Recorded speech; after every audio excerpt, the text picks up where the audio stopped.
Sophia, so tell me, what led you to be so interested in sculpture? It's funny you should ask that. Music, in fact.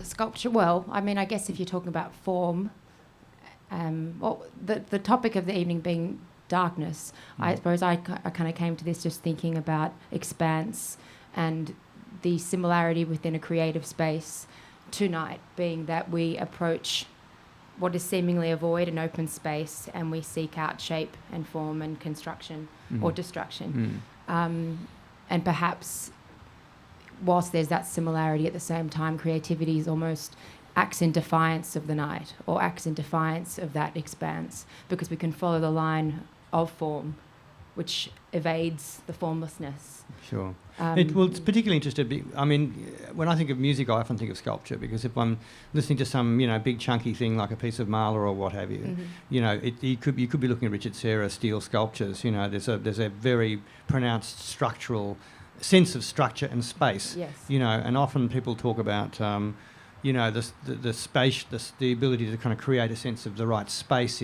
particularly in classical music, which I know you're familiar with. So, do you want to talk a little bit about how space works, especially in the dark? Well, yes. I think for many musicians and music listeners, which is most people, we relate to sound as being something that has a physical dimension to it and a materiality to it. So not just in classical music, though obviously in different forms like fugue or sonata, you can be very aware of form and structure that becomes a framework from which to move. But I'm someone that has a background much more in improvisation, so I suppose the form comes in the practice or the preparation, and then in the moment you weave together a form by yourself or with whoever you're in that space. So I guess on a daily basis for an improviser, you're constantly standing up against a threshold and constantly making decisions in the moment to create a space of form. And what's interesting about that, given that in my own life and in my professional activities, I get involved with a range of different things, that interest is something that you can apply constantly, which is that when you come up against something that's seemingly unformed, there's an openness and a willingness to subjugate and to step into that space. So the night is an interesting one for in that sense, because the night is kind of the playground of the unconscious self. Do you think? I'm thinking of a performance I once saw of Pina Bausch, where she was standing on stage alone, not moving very much, and she was surrounded by astroturf, by grass. And what struck me about it was her capacity to take a very large public space and bring to it a sense of intense intimacy, which of course is one thing that great thespians all do, whether they're doing Hamlet or whatever. But she did it in a space where it was almost pitch dark, and you were just aware of her standing in the space.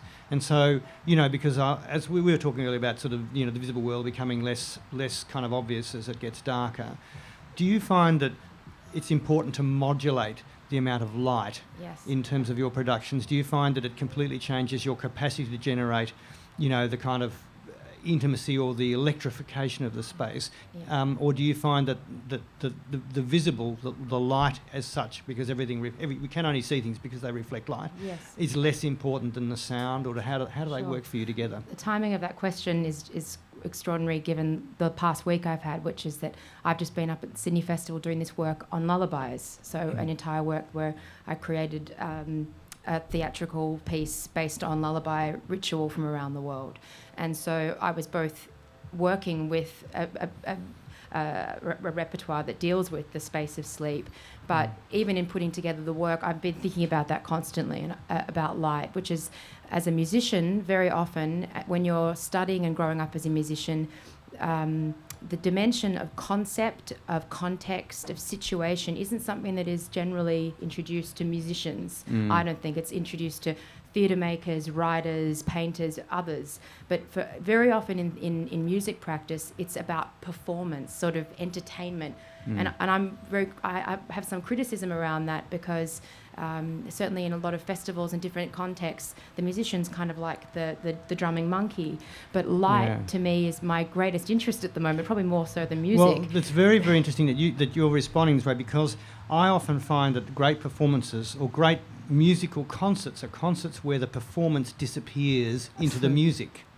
I think we've just become the same person, actually. Right. So the thing is, it's how you get the performance. So you're not there having what I call the piano hero experience. This thing, but somehow you forget the performance. Well, I have a term for it, which I call visual ambience, which is that if one is able to experience sound as architecture and as a space, then constantly within the performance context for the watcher or the performer, you're essentially trying to smash one building on top of the other. You've got the building of sound and then a venue that you're looking at, and I find those two things incredibly frustrating and interfering with one another. So you've got the one dimension and they're sitting on top, and it becomes very noisy, or as I call it, kind of deafening. So very often I close my eyes because that affords me the space to conceptualize what this world might be.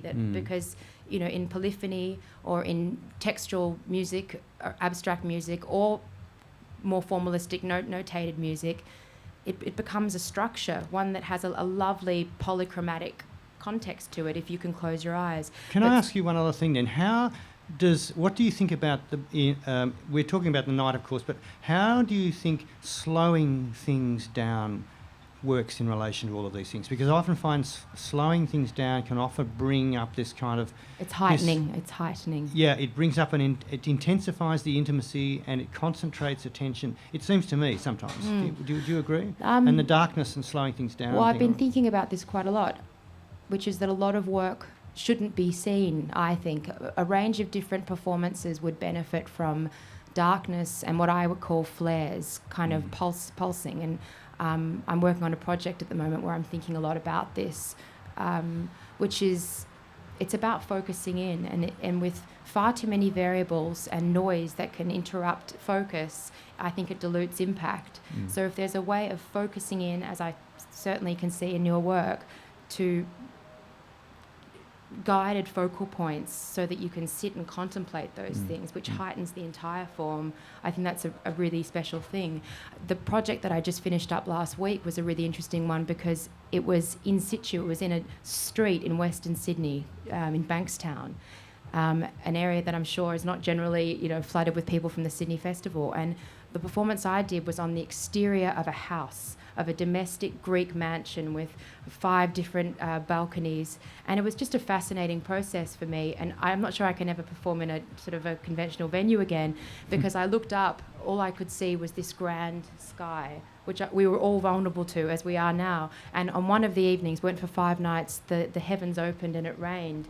And it was such a wonderful, willing interplay that we all felt, and it added a stakes. Nature was extending culture for you. Yes, but it added a stakes to it, and a stake to the experience. So do you think then, with that absence of light that we associate with dawn, dusk, or the nocturne, just on the surface, do you think that by that old cliche of being able to sort of see less or to hear less often is the most effective way of getting people's attention? Because I find that in my installations, that if you turn the lights down, people speak more quietly and they walk more slowly, and they're much more aware of their bodies in space. You can see the way they move carefully around each other. When it's all bright and it's all whiz-bang and juggling chainsaw juggling it would be on stage, people are much less, they seem to kind of let go of their personal space or their sensitivity to some extent. Do you find that?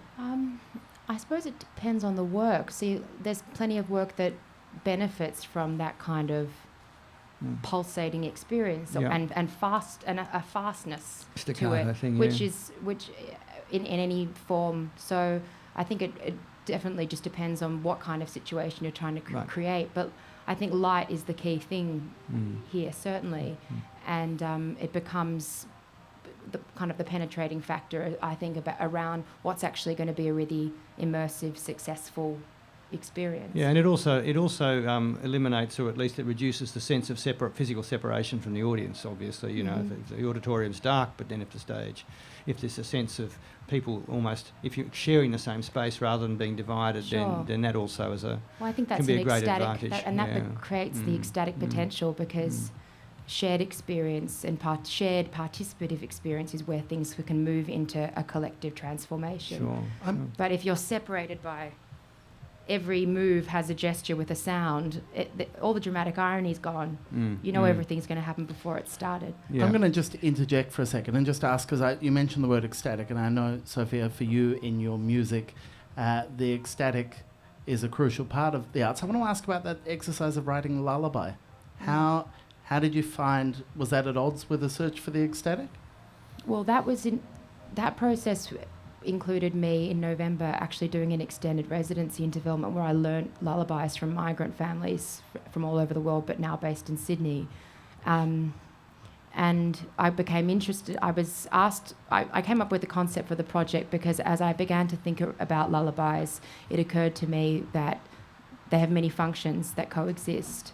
And the mode of communication, again, there are parallel lines going, which is that on the one hand, on a very basic level, these tuneful melodies have hung around for a very long time, and there's a reason for that, and it's probably an evolutionary psychology one around the cadences and the pitch and all those things, but they've hung around. But these babies don't understand the words. So for whose benefit are these words? Is it for the mother? And if you interrogate what a lot of these words mean, there are very interesting themes around melancholy, around kind of archetypes of happiness and family and gender and all sorts of things that the baby can't understand. So the child just hears sounds like jou, jou, these kind of these sounds of love and comfort.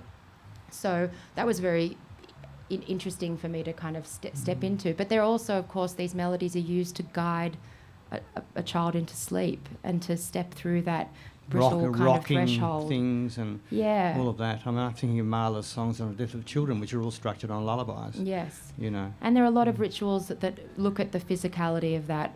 I learned a Nigerian lullaby that sounded like a kind of, a dance hall song, this amazing driving rhythm. And when I learnt this piece from this family, I said, how is it that this is a lullaby? And they said, well, we put the baby on our butts like this, we bend and we dance, and as we jiggle, the baby goes to sleep. So there are all sorts of cultural attachments to the work. But it was a really interesting process. Yeah. Sorry to interrupt you there, Bill. That's fine. Is there anything else that you want to say in particular about the Nocturne, or the idea of it, something that you had in mind that you wanted to say rather than me? There's a question. Well, very general. I think probably something I was keen to ask back to you. When I first thought of the topic, I thought of Nocturne and Night as being something that was freeing, that allowed us to step away from the conscious self and the regulator and into a space of the shadow self. And I began just thinking about the extent to which we, the eros and thanatos, the giver of life, the taker of life, and the capacity to be destructive within that space.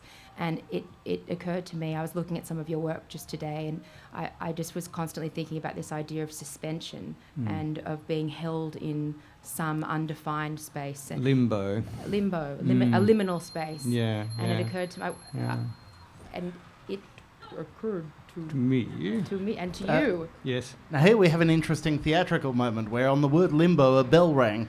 And we're all going to be sent out into the park. No, we're not. I'm afraid, Bill Henson, you've acquitted yourself admirably. Okay. You're done. Okay. Get out. I'm out. Right. Thank you very much.